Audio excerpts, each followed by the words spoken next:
If you are listening to this podcast, it means you're searching for someone who understands you, someone who gets you. You are yearning to be understood and to belong. Welcome to the Someone Gets Me podcast, where we help smart, talented, and sensitive people navigate an often insensitive world. I am Diane Allen, your host. My roles as ambassador, author, speaker, and intuitive mentor for bright and talented people are woven into each episode. I have the experience and knowledge to educate and inspire, as I have been there and I understand your unique intensities, sensitivities, and challenges. Welcome. Come back to what works. How to beat behavioral addiction. Well, friends, here we are today talking about addiction, but not in the typical sense that we would think about as far as alcoholism or opiate addiction or those kinds of things. Today, I want to talk about behavioral addiction and the reason why it's so important to come back to what works. So first, I want to tell you a bit of a story about this gentleman that I know, and he is addicted behaviorally to helping other people. Now, you probably know somebody like this, or maybe you've even been like this yourself, where there is a compulsion, an obsession with helping other people, even to this person's own detriment. This person has health problems and anxiety and all kinds of situations happening in their life because they spend so much time focused on others, doing for others, creating the sense that they are indispensable to others, that their own welfare is at risk. And so that compulsion, that drive to constantly be focused outside of oneself, is a behavioral addiction. It creates behavioral addiction. So it can be helping other people. It can be screen time, scrolling on social media, or constantly looking at a screen when we all know that the blue lights are not good for us. It can be any of these things that we keep repeating that distract us from being present in our own mind and body. So I define behavioral addiction as trying to satisfy a sense of inner emptiness using any form of distraction. So this gentleman that I know is so obsessed with helping other people and being available for others that he is not available for himself. And what happens when someone points it out to him or says, hey, you're not available for you, or what's going on, or any of those kinds of comments a friend might say, there is a lot of blame and shame that comes out of his mouth, a lot of excuses, blaming the world or blaming his employer or blaming the family, anything outside of himself, in order to not take accountability for taking care of his own welfare. Now, historically, a lot of women have this. You could take the act, see like this is like codependency to an extreme, I guess. But I see the behavioral addiction really strongly. And I started thinking about this a couple weeks ago, and I noticed it even sometimes in my own world, because sometimes I just want to do something that's distracting. And every time I feel that kind of compulsion, if you will, or that urge to do something that's distracting me, if I look inside myself and I'm honest, there is an inner misalignment, an inner emptiness, an inner disconnection somehow, sometimes big, sometimes little. So I decided I would start mentioning this whole idea of behavioral addiction and helping us detox from being constantly distracted to a few of my clients. So I started bringing it up here and there and just asking people as part of their weekly homework, because everybody gets homework, to decrease their screen time, kind of like people who are on intermittent fasts, where it's easier to be on an intermittent fast than it is for trying to regulate each little meal. all the time, right? Because we can say, okay, so I'm eating between, noon and 8 p.m. or noon and 6 p.m., whatever the hours are. And those are the hours. It's a binary decision. I'm on the clock or I'm on my fast. I'm in the eating window or I'm on my fast window. So what if we applied that same idea here, where I have my screen time window or my I'm obsessed with helping other people window or whatever, that's my window. And the rest of the time, I'm fasting from that. And so I mentioned it to a few of my clients, and every single one of them gave me that look. Like, that look like, oh, you can't be serious, Diane. I can't. And I even watched a couple people respond where it almost looked like had like an inner shaking going on. Like, I can't do that. That confirmed my theory that it's an addiction.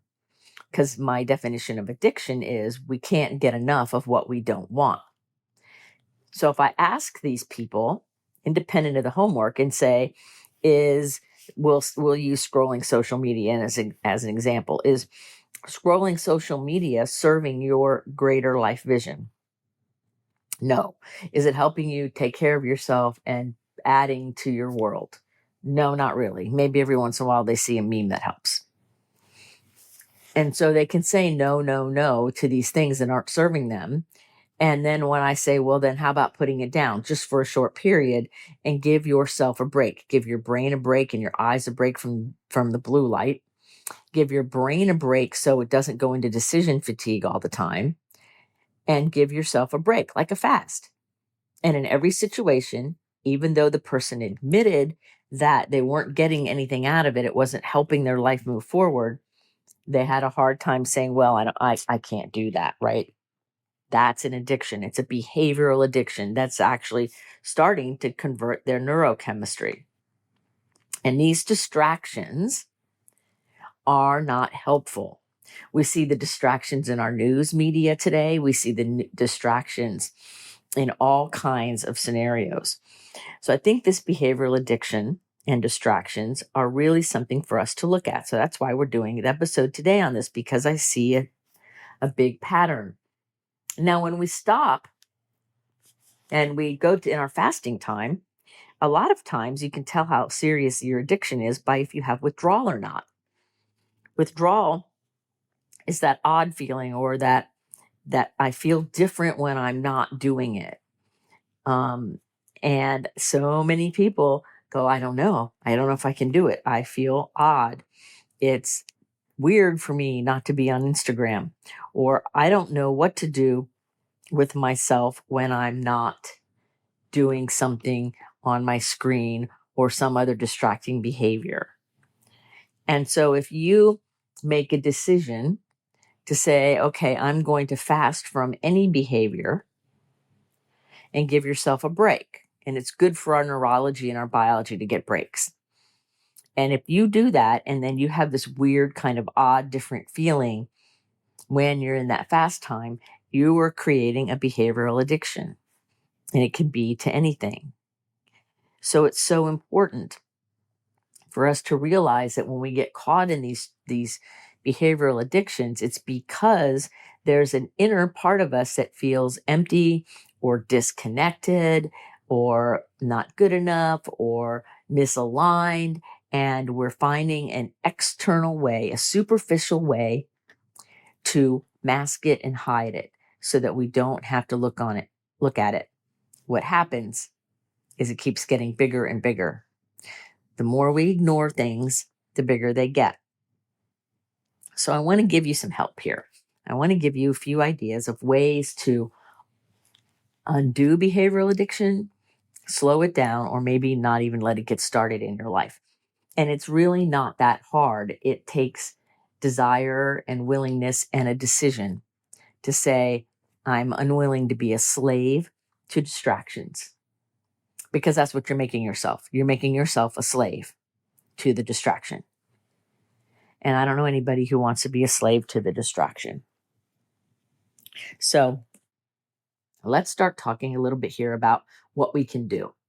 Now, we can all agree that distractions and behavioral addictions that we can come up with are a real thing. We all have flavors of them in different ways at different times. I even have a client of mine who is addicted to health food, in the sense that if it doesn't follow her definition of health, then she can't or won't eat it, even if it is healthy. So that's a behavioral addiction, right? They're everywhere and they can hide. So let's look at some things we can do to not fall into this trap of distractions. The first thing is we learn how to take fasts. We learn how to take a break. I often will take an entire weekend or an entire day where there is no electronics going on in my world. I don't get on my computer. I'm not on my phone. I don't answer the phone. I don't answer my text messages. I don't do anything with anything electronic for whatever the period of time is. Sometimes it's a day, sometimes it's a weekend, and sometimes it's a few hours. But it's an intentional time to allow myself to go within. So back to the gentleman I spoke about in the beginning of the show, when I mentioned to him about doing this, I got all kinds of pushback and static and excuses, and how everything else is making his life impossible, and it's just absolutely not going to work. Not even for an hour, not even for 2 hours, because everyone needs him. Because, of course, his addiction has created this belief that everyone needs him and the world will stop spinning if he is not available to these people, because he actually started it in the very beginning by wanting to be needed so desperately that was his definition of being loved or cared about, is how much he was needed by these people in order to feel worthy and okay. So I got a lot of pushback. When I suggested a shorter fast to a couple other people, I got a range of responses. One was, okay, I'll try it. Let's see how it goes. And then there was a little snicker a couple of minutes later with like, well, I don't know if I'm going to be doing it very good, but I'll give it a shot. And then a couple other people, and in their own way, were like, oh, I don't know if I can do that. Well, maybe I can do part of it. Maybe I can do a modified version of fasting, even if it was for a few minutes or an hour. So when we have that kind of hesitation to let go of the distraction for even a short time, we are addicted to the distraction.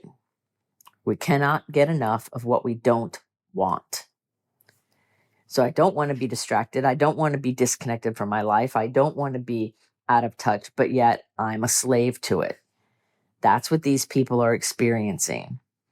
So it's a very big deal to come back to what works and to give ourselves time free of distraction so we can live in our own skin. And in the beginning, that withdrawal might feel funny. You might not know what to do with yourself. You might even call it boredom, which it probably isn't boredom, right? You might not know exactly how to respond. And that's telling you that you've been living a life of distraction. Now, we live in a society, in a world that markets to and wants you to be distracted from what's real and true and good for you. So the more you can be a slave to the distractions, the more you can be controlled. Let me say that again.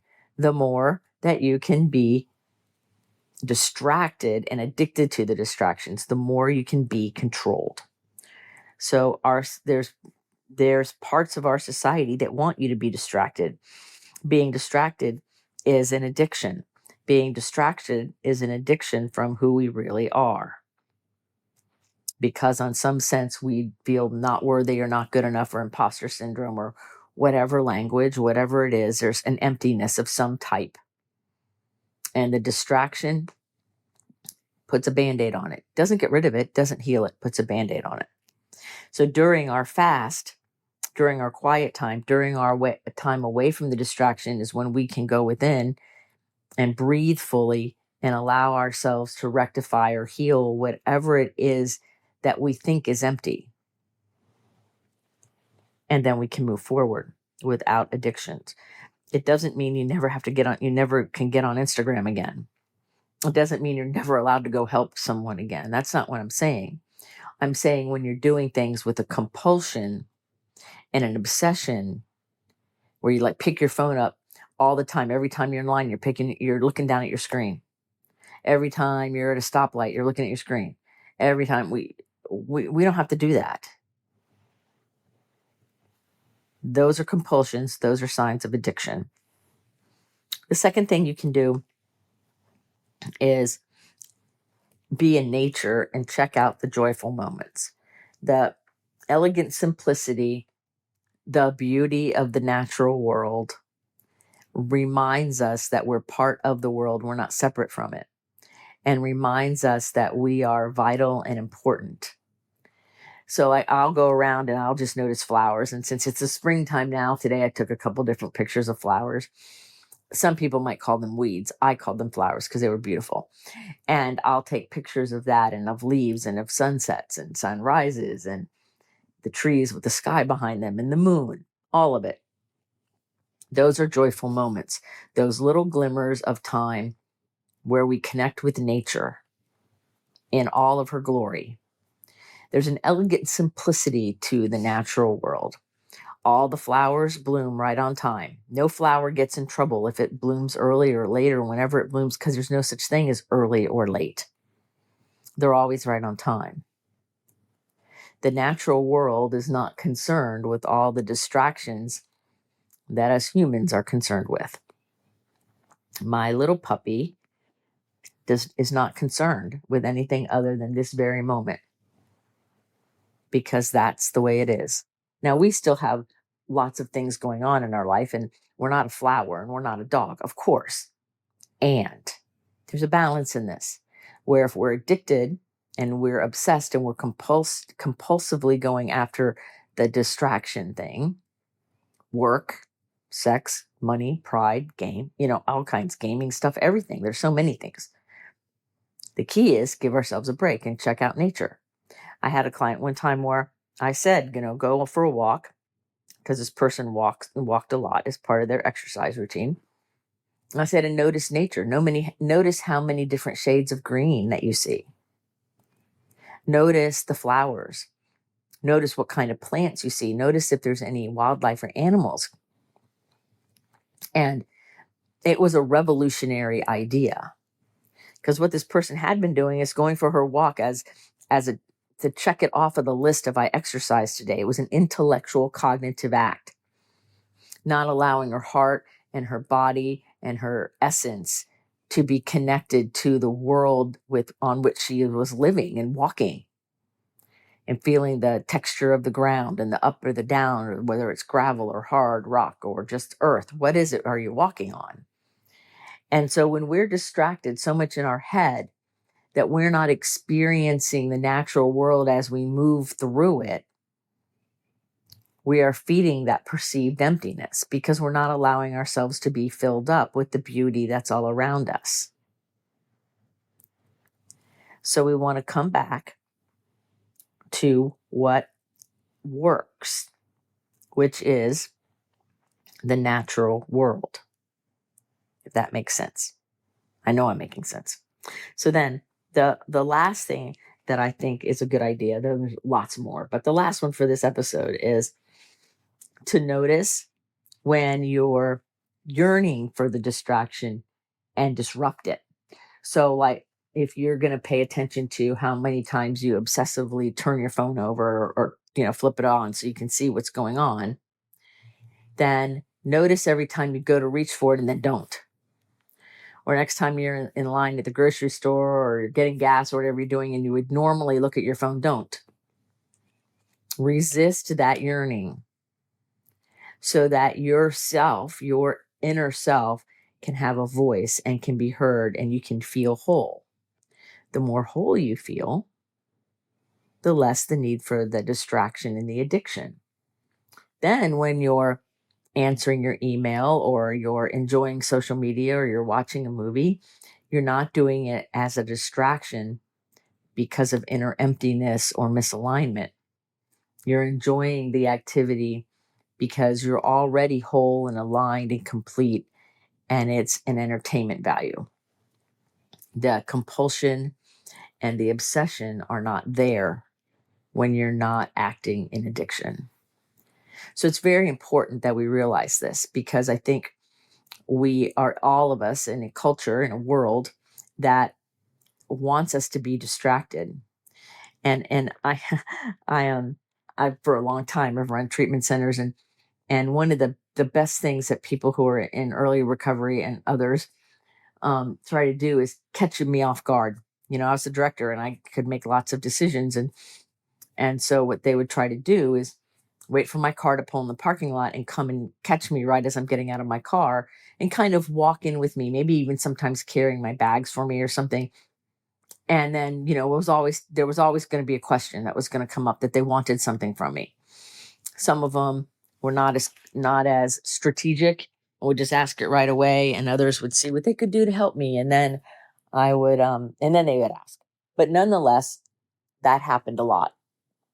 And so when I noticed that when I was standing up and I was distracted, the responses I gave were not always in full alignment with what I really wanted. It was more like, just get this handled and get it out of here.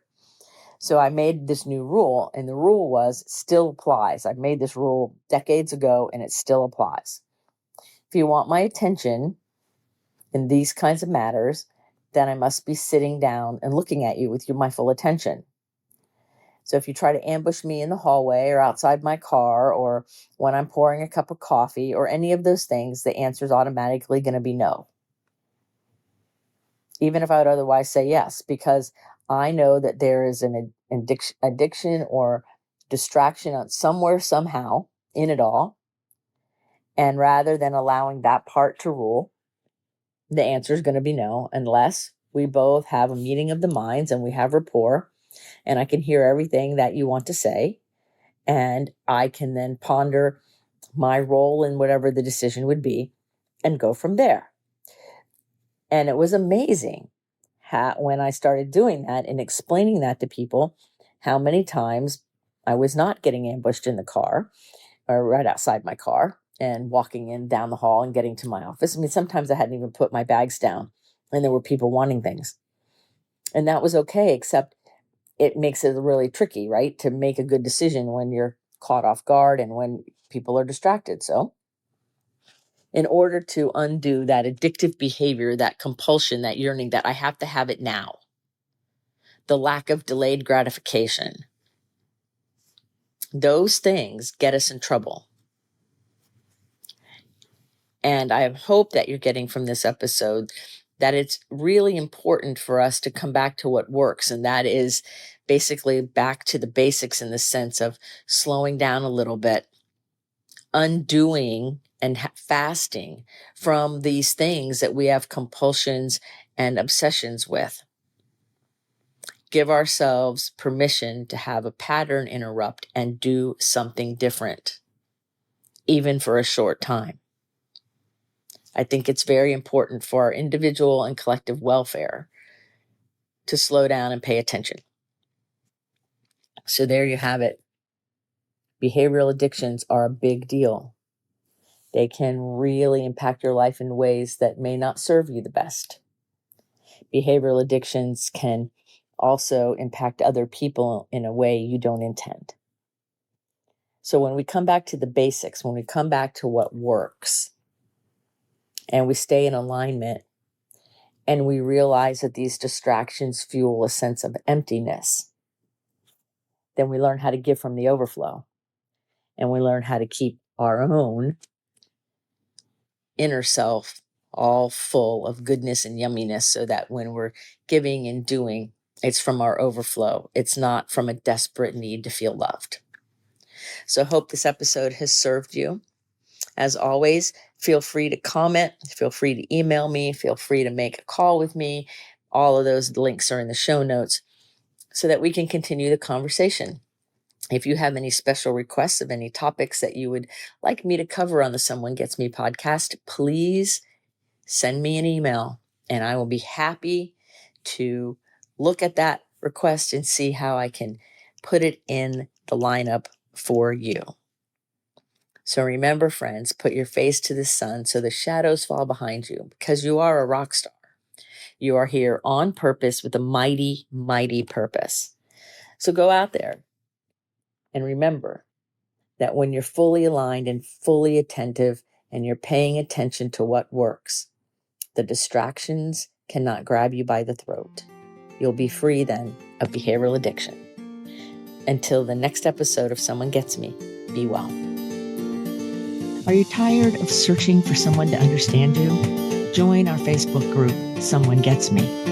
In this group, you will be able to connect with others who are intense, sensitive, smart, and talented.